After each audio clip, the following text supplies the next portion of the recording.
Assalamualaikum warahmatullahi wabarakatuh. Okay, hari ini saya nak kongsikan kepada anda bagaimanakah perjalanan manusia daripada alam dunia pergi ke alam barzah. Siapakah yang akan menarik roh manusia dan siapakah yang akan bawa roh manusia bila mana roh dan jasad sudah pun terpisah. Dan apakah yang berlaku kepada roh yang baik dan apa yang berlaku kepada roh yang jahat. Itu yang saya akan kongsikan kepada anda pada hari ini. Okay, jom. Jadi pernah satu hari berlaku kepada Imam Hasan Al-Basri. Yang mana satu hari Imam Hasan Al-Basri dalam satu perjalanan. Bila mana dia melalui satu perjalanan and then kemudian dia mendapati ada satu kampung, ada satu rumah yang kebanyakan dalam kalangan mereka sedang menangis. Bila mana dalam keadaan macam tu, maka Imam Hasan Al-Basri terus pergi jumpa mereka dan tanya kepada mereka, apa yang menyebabkan kalian ni menangis? Dan orang setempat tu jawab, kerana ada kematian dalam keluarga mereka. Dan kata Imam Hasan Al-Basri, subhanallah, sepatutnya mereka inilah yang menangis mengenangkan nasib mereka. Menangis mengenangkan nasib mereka, bagaimanakah nasib mereka, kerana ahli keluarga mereka yang dah mati, mereka telah pun melalui 3 perkara ni, yang mana 3 perkara ni sangat besar yang kita belum lagi lalui. Dan yang pertama daripada 3 tadi kata Imam Hasan Al-Basri, yang pertama adalah setiap dari kita wajib melihat wajah Malikul Maut. Yang kedua, ahli keluarga mereka yang dah pun mati, mereka sudah pun merasai akan kesakitan mati. Dan yang ketiga, kedudukan ataupun bila mana mereka melihat wajah Malikul Maut, ketika itulah manusia sudah pun mengetahui ataupun sudah boleh agak adakah dia itu ahli syurga ataupun ahli neraka. Sebab itulah Nabi ketika mana Nabi solat, Nabi tak pernah tinggalkan doa ini. Ketika mana Nabi di tahiyat akhir, Nabi baca doa tahiyat akhir ataupun bacaan di tahiyat akhir, kemudian Nabi sambung dengan satu doa, Allahumma inni a'udzubika min azabil qabr wa min azabin nar.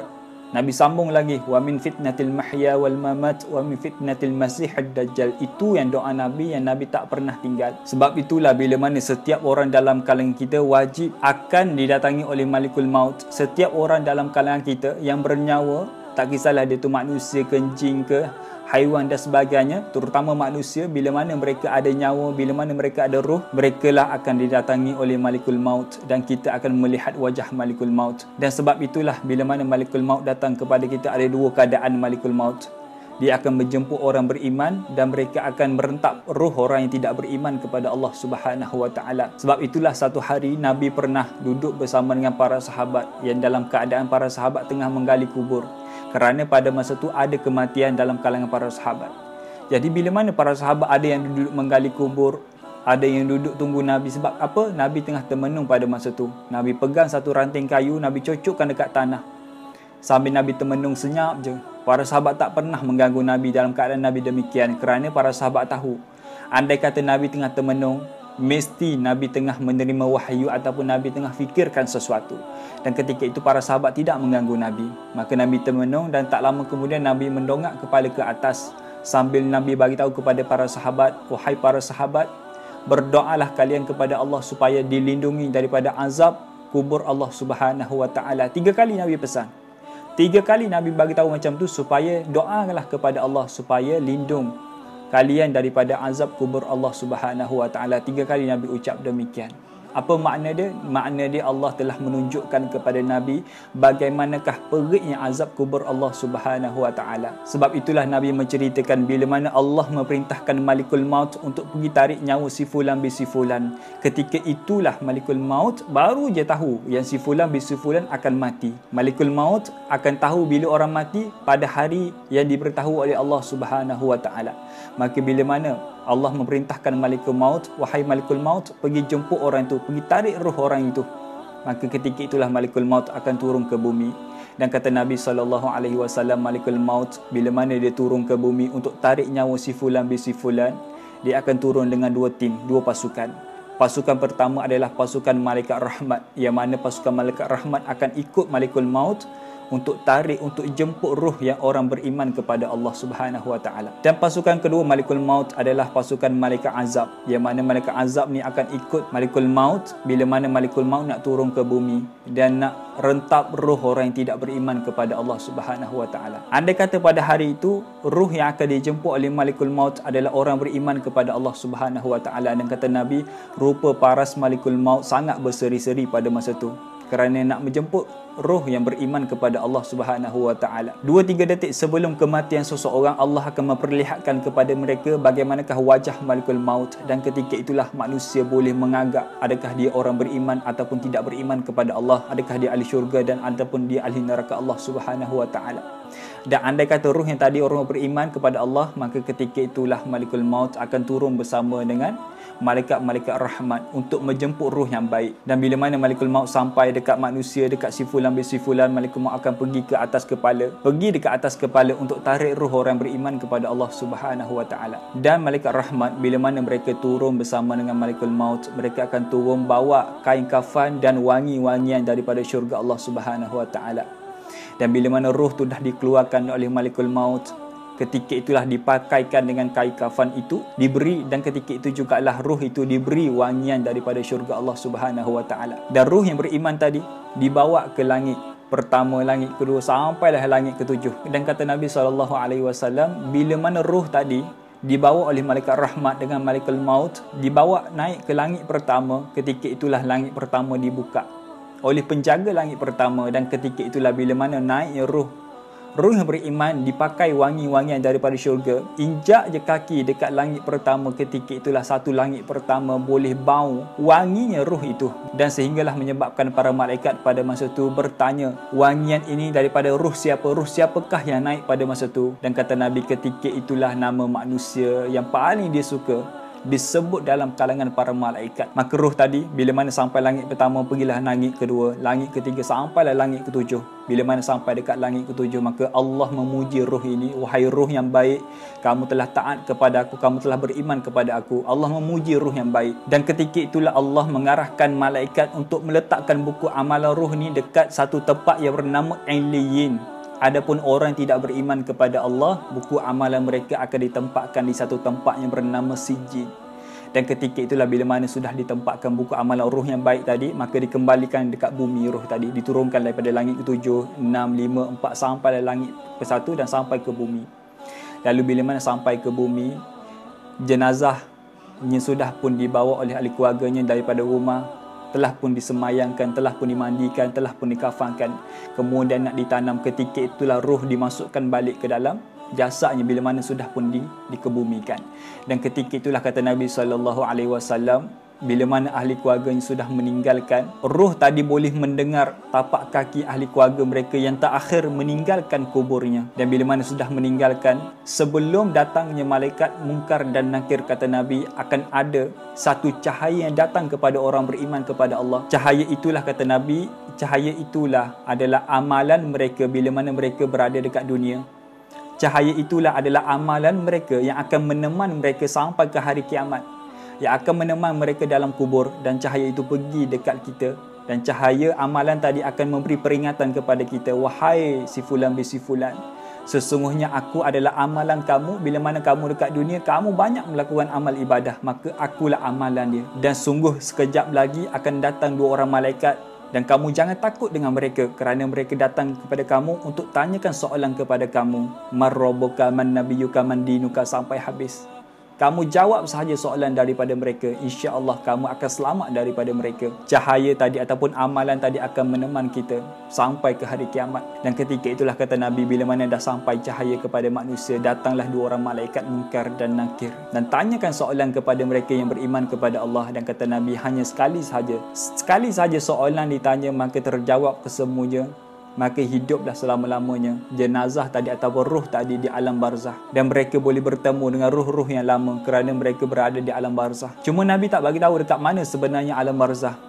Tapi dekat alam barzah nanti ni, bila mana orang beriman akan dikumpulkan satu tempat, yang mana mereka boleh jumpa orang yang dah lama masuk ke alam barzah. Andai kata ahli keluarga mereka kesemuanya orang beriman kepada Allah, andai kata ahli keluarga mereka yang dah lama meninggal kesemuanya beriman kepada Allah, maka mereka boleh bertemu dalam alam barzah nanti ni. Lalu bila mana ditanyakan oleh orang yang baru kepada orang yang lama, adakah kamu melihat sekian, adakah kamu melihat sekian ahli keluarga aku? Kerana ahli keluarga aku sudah lama meninggal, kerana aku cari di satu alam barzah tidak aku dapati mereka. Dan ketika itulah orang lama yang duduk di alam barzah, ruh di alam barzah akan kata, wahai saudara, sungguh ahli keluarga kamu yang kamu cari di alam barzah tak jumpa-jumpa. Sungguh nasib tidak sama baik dengan kita.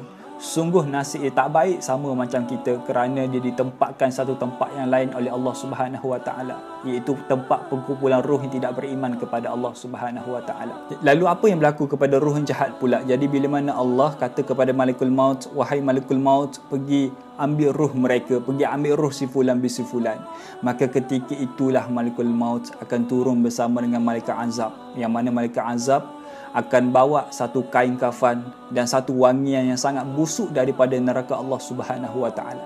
Dan ketika mana sampai dekat bumi malaikat maut, dan bila mana sampai dekat si fulan bin si fulan, ketika itulah Allah akan memperlihatkan manusia akan wajah Malakul Maut. Andai kata yang melihat itu adalah orang tidak beriman kepada Allah, maka mereka akan melihat wajah Malakul Maut dengan sangat bengis, dengan sangat garang, yang menyebabkan roh yang tidak mau keluar daripada jasad dia. Sakit takutnya melihat wajah Malakul Maut menyebabkan roh tadi tak mau keluar daripada jasad tu, yang menyebabkan Malakul Maut terpaksa rentap roh tadi keluar. Dan bila mana roh tadi dah pun keluar, ketika itulah dipakaikan satu kain dan diberi wangian yang sangat busuk daripada neraka Allah Subhanahu Wa Taala. Kemudian dibawa ke langit, dibawa ke langit juga. Lalu bila mana sampai dekat langit pertama, marah malaikat penjaga langit pertama kepada roh yang jahat tadi. Kamu tak layak berada dekat sini. Kamu orang tidak beriman kepada Allah, maka kamu tak layak berada dekat sini. Maka diambil roh yang jahat tadi, maka dicampak dekat bumi. Maka ketika itu jugalah dimasukkan ke dalam jasadnya. Dan bila mana sampai malaikat Munkar dan Nakir kepada mereka, orang yang tidak beriman kepada Allah, ketika itulah mereka akan ditanyakan soalan oleh malaikat Munkar dan Nakir. Kata Nabi SAW, andai kata datangnya malaikat Munkar dan Nakir, matanya kebiru-biruan, andai kata dia bercakap, andai kata dia berkata-kata, akan keluar api daripada mulut dia. Dan bila mana dia bercakap, akan bunyi guruh yang sangat kuat seolah-olah. Dan dekat tangan Munkar dan Nakir ada satu penukul daripada besi. Andai kata Nabi, penukul besi itu yang dibawa oleh Munkar dan Nakir tadi diletakkan satu bukit di atas satu gunung yang sangat besar, sungguh gunung itu akan hancur. Gunung itu akan hancur disebabkan beratnya penukul yang dibawa oleh Munkar dan Nakir. Lalu bagaimana dengan badan kita yang 4 kerat ni? Sebab apa setiap kali ditanyakan soalan pasti tidak boleh nak jawab. Kata Nabi, bila mana ditanyakan soalan oleh malaikat Munkar dan Nakir, tanya kepada orang tidak beriman kepada Allah, seolah-olah mulut mereka dikunci, sehinggalah mereka mengatakan tak boleh nak berkata-kata, tak boleh nak jawab, sampaikan mereka terpaksa kata terkunci mulut mereka daripada menjawab soalan daripada Munkar dan Nakir. Setiap kali soalan tak dapat jawab, sekali itulah akan dipukul. Setiap satu soalan tak dapat jawab, setiap kali itulah akan dipukul oleh malaikat Munkar dan Nakir. Dan ada riwayat mengatakan malaikat Munkar dan Nakir akan tanya kepada orang tidak beriman kepada Allah selama 1 minggu. Ada juga pandangan mengatakan sebulan. Cuma wallahu alam selama mana. Ketika itu jugalah mereka dalam keadaan penyesalan, kerana dekat dunia dulu mereka tinggal solat, mereka tinggal puasa, tak tutup aurat dan sebagainya. Penyesalan dalam diri mereka. Kerana kita ada satu kisah yang mana Nabi ceritakan dalam kitab Riyadhus Salihin. Satu hari Nabi kata ada seorang lelaki daripada bangsa Israel, yang mana lelaki ini telah pun membunuh seramai 99 orang. Membunuh 99 orang yang tidak berdosa, dia bunuh macam tu sahaja. Lalu pada hari itu dia rasa nak bertaubat kepada Allah, dia insaf di atas perbuatan dia. Maka dia pergilah mencari seorang yang boleh tunjuk jalan kepada dia. Maka dia dapati adalah seorang yang boleh bantu dia. Dia adalah ahlul ibadah. Orang yang buat ibadah kepada Allah sahaja dalam keadaan tidak ada ilmu. Beramal tapi tidak ada ilmu. Solat tapi tidak ada ilmu. Berzikir tapi tidak ada ilmu.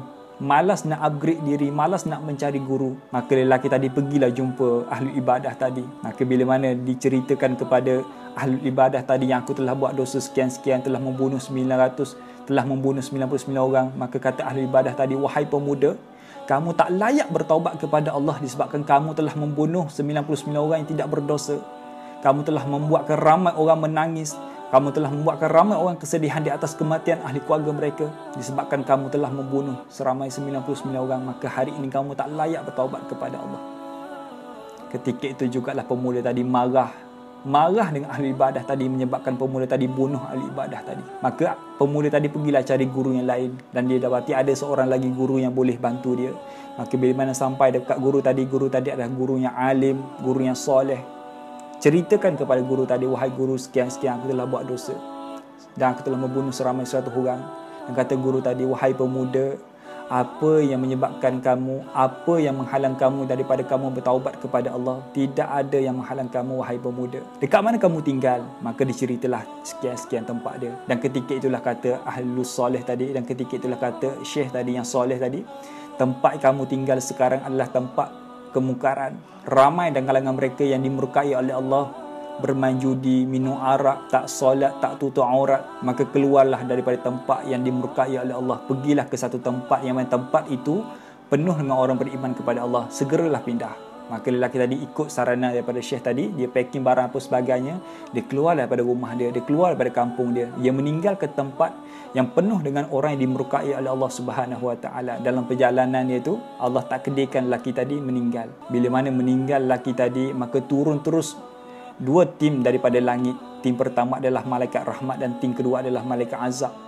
Saling berebut di antara satu sama lain, siapakah yang akan mengambil ruh lelaki tadi. Kata malaikat rahmat, akulah yang layak mengambil ruh ini, disebabkan ruh ini dalam perjalanan nak bertaubat kepada Allah. Kata malaikat rahmat, tidak, kamu tak layak, yang layaknya aku. Kerana lelaki ini, kerana ruh ini tidak pernah berbuat satu kebaikan walaupun sekali, maka akulah selayaknya mengambil ruh ini. Ingat, bila mana ruh kita diambil oleh malaikat azab, sungguh tempat kita dalam neraka Allah Subhanahu Wa Taala. Andai kata roh kita diambil oleh malaikat rahmat, insya-Allah roh ataupun kita berada dalam syurga Allah Subhanahu Wa Taala. Ketika itulah bila mana berebut di antara satu sama lain, malaikat rahmat dengan malaikat azab, Allah datangkan seorang lagi malaikat untuk menjadi juri. Yang mana kata juri tadi, mana malaikat yang ketiga tadi kata, kamu pergi ukur jarak di antara tempat dia meninggal, tempat dia mati, dengan tempat yang dia tinggalkan, dengan tempat yang dia akan tuju, tempat kebaikan lah. Andai kata di antara salah satu tempat ada tempat yang paling dekat, contoh tempat kebaikan yang paling dekat, maka malaikat rahmat akan bawa. Andai kata tempat yang dia tinggalkan sangat dekat, maka malaikat azab lah akan bawa dia. Bila mana diukur jarak satu jengkal sahaja, dekat satu jengkal sahaja, yang lebih dekat adalah tempat yang akan dituju, tempat dengan penuh kebaikan. Ketika itulah malaikat rahmat akan bawa dia. Jadi itu di antara kisah kita pada hari ini berkaitan dengan bagaimana manusia daripada alam dunia pergi ke alam ruh. Bagaimana persiapan manusia daripada alam dunia pergi ke alam ruh. Jadi moga dengan perkongsian saya pada hari ini memberi manfaat kepada anda dan anda boleh belajar sesuatu. Dan andai kata anda belajar sesuatu daripada video saya pada kali ini, anda kongsikan kepada orang lain, biar orang lain boleh belajar sama, orang lain pun boleh tahu sama berkaitan dengan alam barzakh. Itu saja daripada saya. Kita jumpa lagi. Assalamualaikum warahmatullahi wabarakatuh.